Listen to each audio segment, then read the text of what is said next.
Guys, whenever I'm asked what's my favorite play, it doesn't matter the day. I always have two answers. One is whatever play my money is on, my best bet. The second answer is even more important.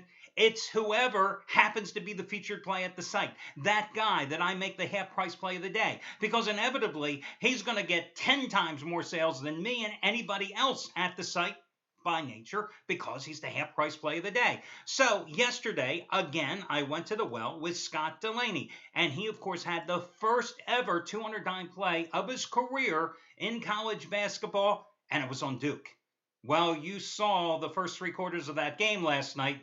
Didn't look good for the Blue Devils. But when all was said and done, Delaney wins, hits the 200 dimer yesterday on Duke. You get it as the half price play of the day. Cashed in with Duke, crushing Michigan State, of course, on Saturday with the first ever 150 dime play of his career as well. And you got that as the half price play of the day. So when I saw that he had another 100 dime max wager going tonight on Golden State and New Orleans, you better believe I'm featuring that as the half price play of the day. Again, 79 and 51 roll with 100 dime max wager releases over the past 4 years in all sports combined. But even more importantly, plays rated 50 dimes or higher. He has made $10 bettors over $45,000 the past 4 years. Think about that. Just with the 50 dime plays or higher, he's made them over $45,000. So tonight, he is once again the half price play of the day. And the coupon code is, again, AGAIN. Again, that is the coupon code, AGAIN, and you get, hopefully, what will be his 7th straight winning day as the half price play of the day release. Now, all your other promos are over on the homepage. Now, listen, guys, the charity play of the week won on Monday. In fact, it won for the 6th time in 7 weeks. So now I want to just quickly tell you a story. The good thing about the Charity Play of the Week program that I created 3.5 years ago is that we, together, you and I, have created a community of caregivers that have come through in times of financial need for so many individuals and families out there. Because, as we've talked about before, you know as well as I do that insurance does not foot all the bills sometimes. So families need those extra dollars coming in times of need. Unfortunately, over the years, many, many times I have tragic tales to tell you. And today is another one of those situations. Yes, the charity play won for the 6th time in 7 weeks yesterday as Matt Rivers delivered with his top-rated 5,000 star baseball AL opening game of the year play. The Seattle Mariners, easy 4-1 win at home of the LA Angels. You got the 75 dime winner for free. Now it's quid pro quo time. I'm asking you to make a donation. And this is a very tragic, heartbreaking story. Little girl by the name of Hannah, 9 years old. She was diagnosed with an aggressive rare form of cancer back in December 2011. And after undergoing extensive treatment, she was declared cancer-free October of 2013. But the cancer returned about 10 months later. And it was the devastating type of cancer. And the tumor had spread. And unfortunately, this time, the chemotherapy, the radiation treatments did not work. If you look down here underneath my video page on the video player, if you happen to be watching this video here on the website, there are 2 links. The first one you're going to click on, you're going to see Hannah on the right-hand side of the page, lying in her hospital bed. And then further down the page, you're going to see a picture of Hannah and her mother. And in between, you're going to see a note that her mother just happened to write last Friday, April 3rd, in which she mentioned that her daughter's greatest fears was the fact that if she fell asleep, she wouldn't wake up once again. And also, she let everybody know that she was most likely, her daughter, not leaving hospice, and the doctor said that she would probably pass away in the hospital. So the website, the fundraiser that was started by this little girl's cousin as a way to help defray some of the medical expenses and the cost involved during treatment, well, that fundraising site, which is the second link here underneath my video report, has now turned into a fundraiser for raising money for anticipated funeral costs. As I said, this is something that we've encountered before many times here. They're not all happy-go-lucky stories, guys. We're dealing with real life here. So again, I'm asking you to give. In the next 24 hours, you're going to see me again putting $250 in, as I do at least $250 every single one of these charity play winners over the past 3.5 to 4 years. You don't have to put that much in. Hey, I'd love if you did. I don't care if you give $5. I don't care if you give $15. I don't care if you give $50. I don't care if you give today or you give a week from now when your offshore sportsbook kicks back your winners from yesterday, okay? All that I care about is that you participate in the program, because there's a hell of a lot of people out there a lot less fortunate than you are, and your biggest concern is whether or not you're going to win a game today where you have a 50-50 chance of winning, okay? For them, their problems are far more extensive. And again, I'm just asking you to help. You got to play for free. Now, pony up. That's all I'm asking you to do. You go to that webpage. You click on those links here below, my video report, and you tell me how you can at least open up your wallet instead of spending $7 for a pack of cigarettes or $5 for your next shot in a beer. You can at least give $5, $7, $10, whatever, to the cause.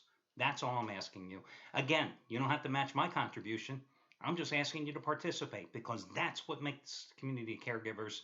And again, the charity play won for you, courtesy of Matt Rivers yesterday. So please contribute when you can. And you know that I always reward you even further, because every time a charity play wins, I then give you the ability to save $125 off the purchase of any Handicapper's 30-day package by using coupon code SAVE125. And every time that charity play wins, I give you the option to save $50 on any Handicapper's 7-day package by using coupon code SAVE50. Those coupons and the details are also laid out on the home page. Nothing has changed. So again, I've always believed, and I've told you this many times in the past, that you do not have to spend big money to make big money in this gambling thing that we love. I proved it again yesterday by giving you a play from Scott Delaney, a 200-dime release. He's only had 7 of them the previous 12 years as a charter member of this site before yesterday's on Duke. And I gave it to you for half price.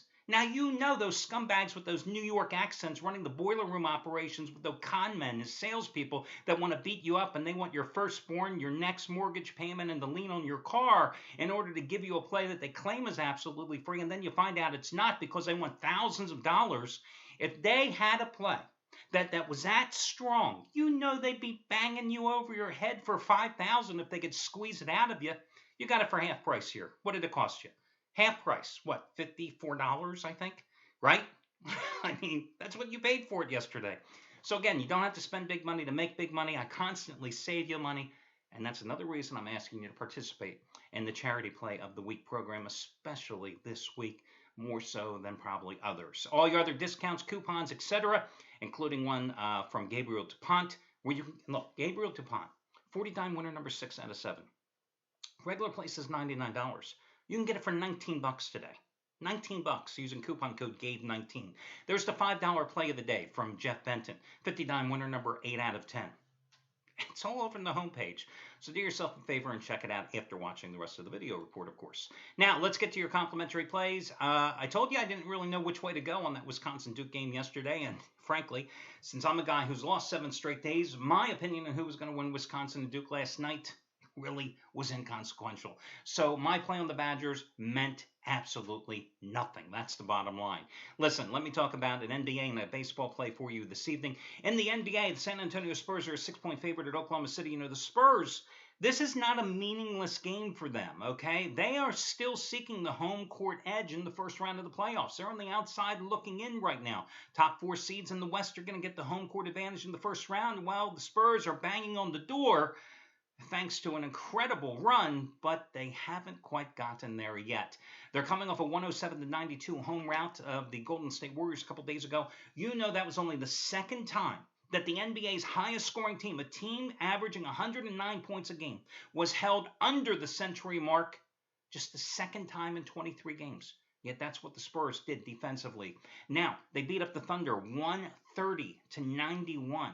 in their most recent meeting in San Antonio back on March 25th, shooting 58% from the field, out-rebounding the Thunder by 12 to snap a 6-game series slide. 7 Spurs in double figures in that particular game. They've won 7 straight, and during that 7-game winning streak overall, they've held opponents to just 87.6 points a game. They have won 17 of their last 20. And remember, not only are the Spurs going for that first round playoff home court advantage, they are still right within reach of a 5th straight division title because they're 2 games behind Houston, who they play tomorrow night in the first of a home and away series to end the week.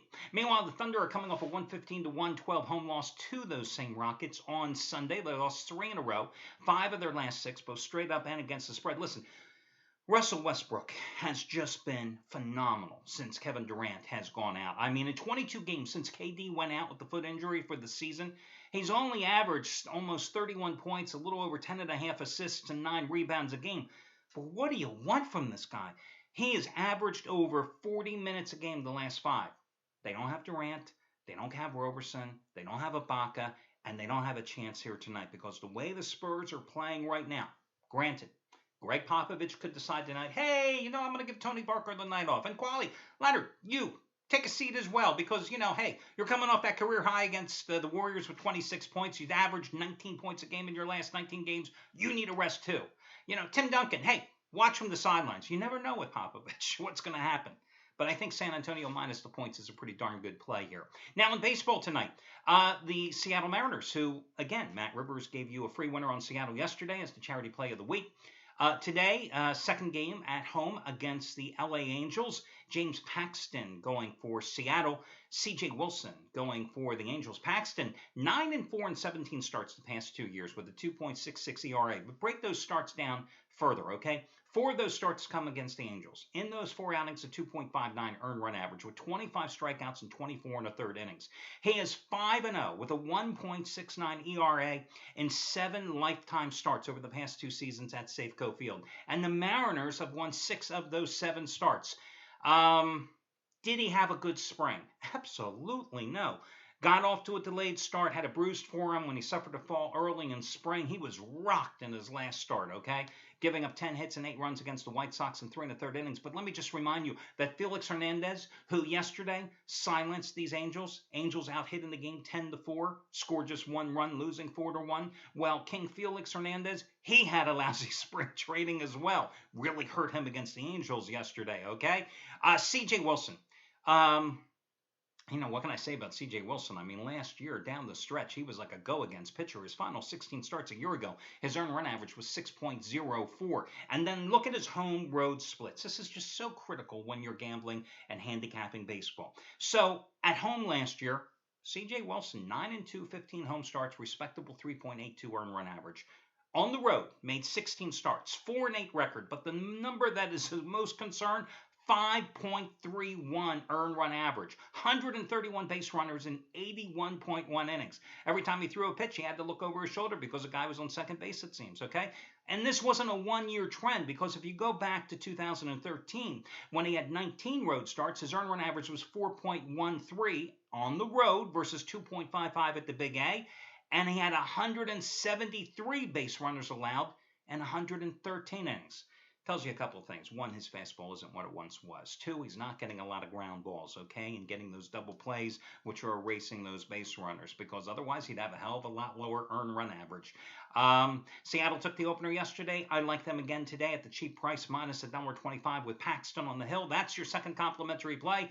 I wish you well, guys, and I'll talk to you again tomorrow when we do this one more time.